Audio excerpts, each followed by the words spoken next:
ចឹង C passes out passes out មានន័យថាសន្លប់ហើយពាក្យថាសន្លប់នេះគឺយើងផ្ដោតទៅលើតែមនុស្សឬក៏សត្វអីជាដើមដែលមានជីវិតរស់នៅណាបាទសួស្តីបងប្អូនថ្នាក់ទី12ទាំងអស់គ្នាថ្ងៃនេះលោកគ្រូនឹងចែករំលែកពីរបៀបធ្វើវិញ្ញាសាលំហាត់ផ្នែក vocabulary ម្ដងដែល vocabulary មួយហ្នឹងវាមានជម្រើសចម្លើយ4 A B C D ហើយលោកគ្រូនឹងបង្រៀនអ្នកទាំងអស់គ្នាធ្វើឲ្យបានត្រឹមត្រូវព្រមទាំងយកបន្ទុកពេញផងដែរនៅក្នុងវិញ្ញាសា vocabulary មួយនេះបងប្អូនត្រូវរៀននិងអនុវត្តជំហានទាំង4នេះឲ្យបានច្បាស់ជាមុនសិនដើម្បីឲ្យបងប្អូនមានទំនុកចិត្តជ្រើសរើសចម្លើយត្រឹមត្រូវផងដែរអញ្ចឹងកុំឲ្យខាតពេលយូរតោះជំហានទី1បងប្អូនត្រូវអានប្រយោគទាំងមូលនិងមើលជំរើសចម្លើយខាងក្រោមជាមុនសិនវាអាចឲ្យយើងយល់ថាប្រយោគនេះកំពុងនិយាយអំពីអ្វីអូខេជំហានទី2បងប្អូនត្រូវរក keyword ឬមានន័យថាគំនិតសំខាន់នៅក្នុងប្រយោគបងប្អូនត្រូវសួរខ្លួនឯងថាតើប្រយោគនេះកំពុងនិយាយអំពីអ្វីតើពាក្យឬឃ្លាណាដែលជាចំណុចសំខាន់តើពាក្យណាដែលសមនឹងអត្ថន័យនៃប្រយោគនេះអញ្ចឹង keyword អាចជួយឲ្យបងប្អូនយល់អំពីស្ថានភាពនៃប្រយោគកាន់តែច្បាស់និងអាចរកចម្លើយត្រឹមត្រូវបានកាន់តែងាយផងដែរជំហានទី3បងប្អូនត្រូវពិនិត្យលើ grammar បងប្អូនត្រូវមើលថាតើចន្លោះនោះត្រូវការអ្វី verb noun adjective adverb ឬក៏ phrase ដែលវា symmetry ជាមួយនឹងប្រធានហើយនឹងពាក្យដែលនៅឈរពីក្រោយចន្លោះ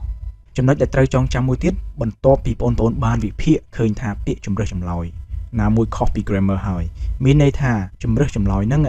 មិនស៊ីគ្នាទៅនឹងប្រធានដូច្នេះបងប្អូនត្រូវតែលុបជំរើសចម្លើយដែលមិនស័ក្តិសមទៅនឹងប្រធាននឹងចោលតែម្ដងបន្ទាប់មកទុកតែជំរើសចម្លើយណាដែលបងប្អូនគិតថាសមនឹងអត្ថន័យដែលអាចជាចម្លើយត្រឹមត្រូវដើម្បីវិភាគត alright នេះគឺជាវិធីសាស្ត្រមួយដែលជួយឲ្យបងប្អូនរកចម្លើយត្រឹមត្រូវបានកាន់តែងាយនិងមានភាពជឿជាក់ខ្ពស់ជំហានទី4ប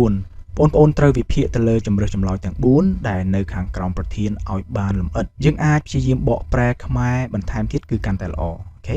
តែបើបងប្អូនបកមិនចេញទេបងអាចរៀនវិភាគមើលពាក្យជំរើសចម្លើយនីមួយៗថាតើវាត្រូវនឹងប្រធានដែរឬអត់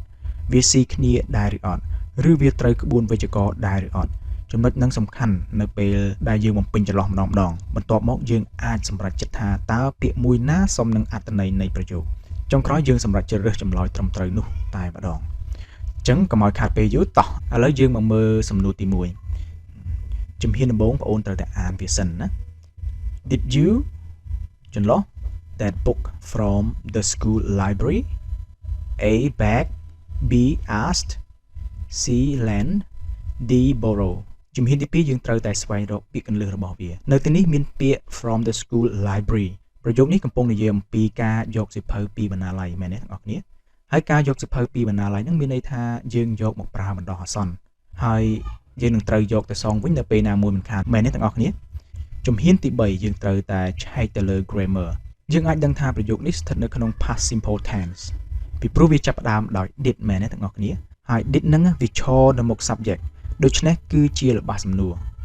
ដែលរូបមន្តរបស់វាគឺ did plus subject plus verb 1 plus object ដូច្នេះបើល្បះសំណួរនៅក្នុងអតីតកាលចាប់ផ្ដើមដោយ did ហើយគេសួររកពាក្យដែលនៅបន្ទាប់ពី subject នោះយើងត្រូវដឹងភ្លាមថាវាត្រូវការកិរិយាសព្ទទម្រង់ទី1ឬដែលយើងតែងតែហៅថា verb 1នោះ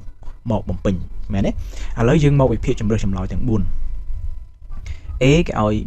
bag គឺជាកិរិយាសព្ទទម្រង់ទី1មែនទេហើយ B asked វាគឺជាកិរិយាសព្ទទម្រង់ទី2ហើយ lend គឺជាកិរិយាសព្ទទម្រង់ទី1ហើយ borrow គឺជាកិរិយាសព្ទទម្រង់ទី1ដូចគ្នាដូច្នេះយើងឃើញថា asked គឺជាកិរិយាសព្ទទម្រង់ទី2ដូច្នេះវាមិនត្រឹមត្រូវតាម grammar ទេដូច្នេះយើងអាចដឹងថាជំរើសចម្លើយ B មិនត្រឹមត្រូវទេហើយយើងកាត់វាចោលមួយភ្លាមនៅសល់3ទៀតយើងត្រូវវិភាគបន្តទៀតជំហានទី4យើងត្រូវតែវិភាគទៅលើចម្លើយទាំង3ដែលនៅសេសសល់អូខេអញ្ចឹងទី1 A bag មានន័យថាសមទានអូខេអញ្ចឹងពាក្យសមទានវាមិនសមនឹងអត្ថន័យប្រយោគតទៅសោះមែនទេ C lend មានន័យថាឲ្យខ្ចីប៉ុន្តែនៅទីនេះអ្នកគឺជាអ្នកខ្ចីសៀវភៅពីបណ្ណាល័យមែនទេទាំងអស់គ្នាអញ្ចឹងនៅក្នុងនេះគឺlend មានន័យថាឲ្យខ្ចី alright អញ្ចឹងយើងមើលឧទាហរណ៍មួយ I lend you some money អញ្ចឹងខ្ញុំឲ្យលុយអ្នកខ្ចី alright អញ្ចឹងយើងមើលជំរើសចម្លើយ D ម្ដង borrow អញ្ចឹងពាក្យថា borrow មានន័យថាសុំខ្ចីឧទាហរណ៍ Can I borrow your pen តើខ្ញុំអាចសុំខ្ចីប៊ិចរបស់អ្នកបានទេដូច្នេះពាក្យដែលត្រឹមត្រូវគឺ borrow ដែលមានន័យថាសុំខ្ចីអញ្ចឹងលោកគ្រូសង្ឃឹមថាអ្នកទាំងអស់គ្នាអាចយល់អំពីក្បួនមួយនេះអូខេហាត់ទី2ម្ដងអញ្ចឹងជំហានទី1យើងត្រូវតែអាន លំហាត់ទាំងមូលហើយនឹងជំរឿចម្លើយឲ្យបានត្រឹមត្រូវសិន Okay my driving license at the end of this month ហើយជំរឿទាំង4មាន A retires B expires C passes out D concludes ចឹងបន្ទាប់ពីយើងអានហើយជំហានទី2យើងត្រូវតែស្វែងរកពាក្យកន្លឹះរបស់វាចឹងពាក្យកន្លឹះរបស់វានៅទីនេះគឺ driving license និង at the end of this month អញ្ចឹងប្រយោគនេះកំពុងនិយាយអំពីប័ណ្ណបើកបរដែលជិតផុតសុពលភាពមែនទេទាំងអស់គ្នា driving license មានន័យថាប័ណ្ណបើកបរដល់ពេល at the end of this month មានន័យថាវានឹងផុតសុពលភាពនៅចុងខែមួយនេះចំណុចទី3គឺយើង check ទៅលើ grammar របស់វានៅក្នុងល្បះហ្នឹងតើវាមាន grammar អ្វីអញ្ចឹងប្រយោគនេះស្ថិតនៅក្នុង present simple tense មានន័យថា subject គឺ my driving license ដែលវាគឺជា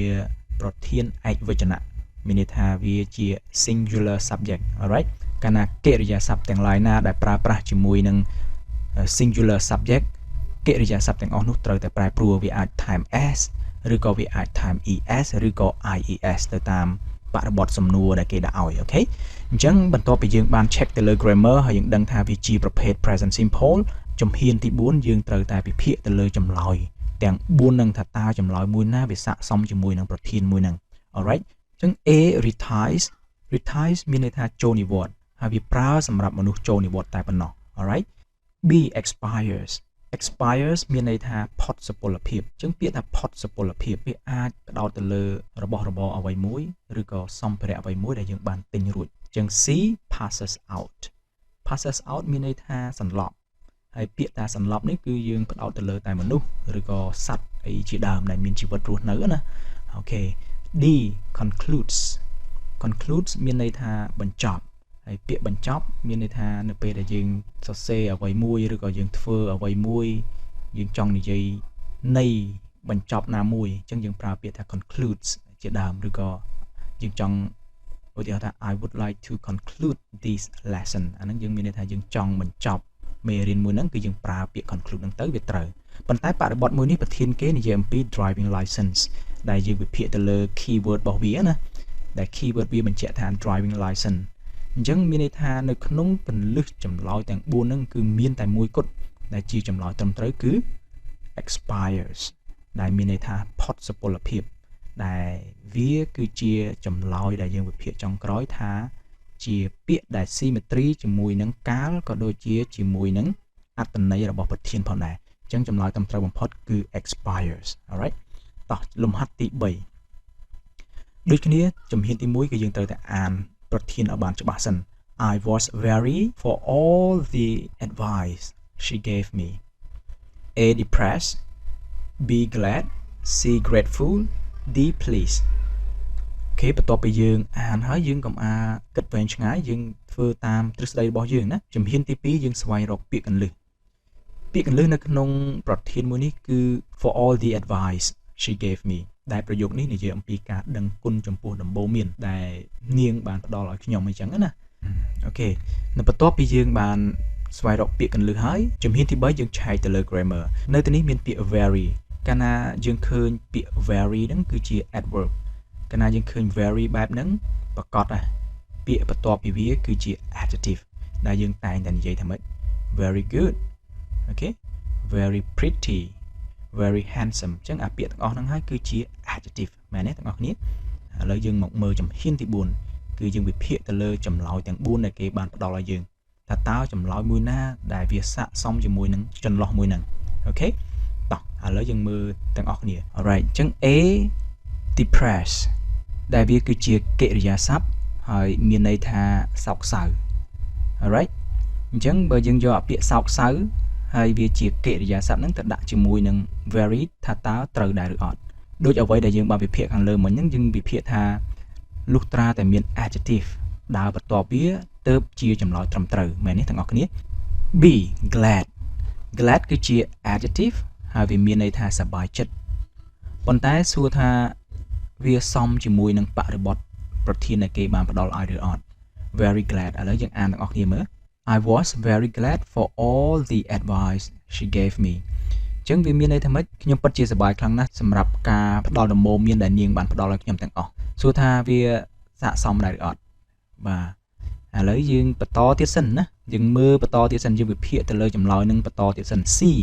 grateful ដែលយើងបកប្រែថាដឹងគុណឬក៏អរគុណវាមានមុខងារវាជា adjective អញ្ចឹងដូច្នេះហើយយើងមើលថាតើពាក្យដឹងគុណហើយវា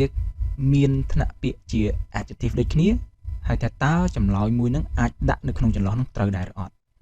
ដោយដែលយើងបានវិភាគខាងលើយើងថាបើសិនជាពាក្យដែល symmetry ជាមួយនឹងពាក្យ very គឺជា adjective មែនទេទាំងអស់គ្នាប៉ុន្តែអាពាក្យ adjective ខាងលើនេះ be នេះ glad នេះវាមិនត្រូវវាមិនស៊ីគ្នាជាមួយប្រធានទេប៉ុន្តែឥឡូវយើងមកជួប adjective មួយទៀតដែរមែនទេ grateful ហើយយើងមើលឃើញថា grateful យើងបកប្រែថាដឹងគុណ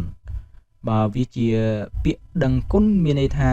វាគឺជាចម្លើយមួយដែលស្ទើរតែ symmetry ជាមួយនឹងប្រធានហើយមែនទេបើយើងអានហើយយើងបកប្រែជាខ្មែរណាអញ្ចឹងឥឡូវយើងសាកដាក់ទាំងអស់គ្នាមើលត្រូវអត់យើងដាក់ឲ្យអានទាំងអស់គ្នាតោះ I was very grateful for all the advice she gave me ខ្ញុំពិតជាដឹងគុណខ្លាំងណាស់សម្រាប់ការផ្ដល់ដំបូន្មានទាំងអស់ដែលនាងបានផ្ដល់មកខ្ញុំឃើញទេទាំងអស់គ្នាអញ្ចឹងអាពាក្យថាដឹងគុណខ្ញុំពិតជាដឹងគុណហើយនឹងខ្ញុំពិតជាសប្បាយរីករាយថាតើពីរពាក្យហ្នឹងគួរតែដាក់មួយណាអញ្ចឹងបើសិនជាយើងអ្នកសិក្សាបើសិនជាយើងពិភាក្សាដិតដល់ណាគឺយើងដាក់ពាក្យ grateful ទៅគឺជាចម្លើយដែលត្រឹមត្រូវរីឯទី4 please គឺជាកិរិយាសព្ទ please អញ្ចឹងវាមិនមែនជា adjective ទេអញ្ចឹង 100% យើងមិនចាំបាច់ដាក់វាទេណាអញ្ចឹងចម្លើយត្រឹមត្រូវគឺ letter C grateful មានន័យថាដឹងគុណហើយដឹងគុណចំពោះនរណាមួយដែលបានធ្វើល្អដាក់យើងអ្នកណាមួយដែលបានជួយយើងអញ្ចឹងយើងដាក់ទៅមិនខុសទេអរគុណបងប្អូនទាំងអស់គ្នាហើយជួបគ្នានៅមេរៀនបន្ទាប់ទៀត